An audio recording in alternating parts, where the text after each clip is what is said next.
खबर शामिल करते हैं तहसील हब से।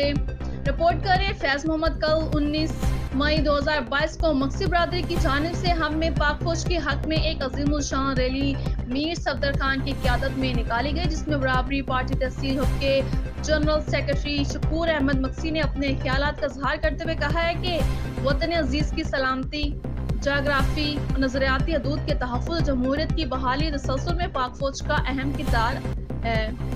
दहशतगर्दी जैसे अफरियत से निमटने से लेकर कुदरती आफात में लोगों की मदद को पहुंच जाने का सहरा भी पाक फौज के सर जाता है। उन्होंने कहा कि फौज सिविलियन हुकूमत के मातहत होती है और इस वक्त पाक फौज के गैर सियासी किरदार ने मुल्क में जमहूरियत में ताज़ा रूह फूंक दी है। उन्होंने कहा कि गुज़श्ता कई दिन से जाली अकाउंट्स पाक फौज और पाक फौज के सिपा सलार जनरल कमर जावेद बाजवा के खिलाफ एक मनगढ़ंत और झूठी प्रोपेगेंडे की जा रही है, जिसके ताने बाने पाकिस्तान दुश्मन ममालिक में जाकर मिलते हैं, जिसकी जितनी मजम्मत की जाए कम है।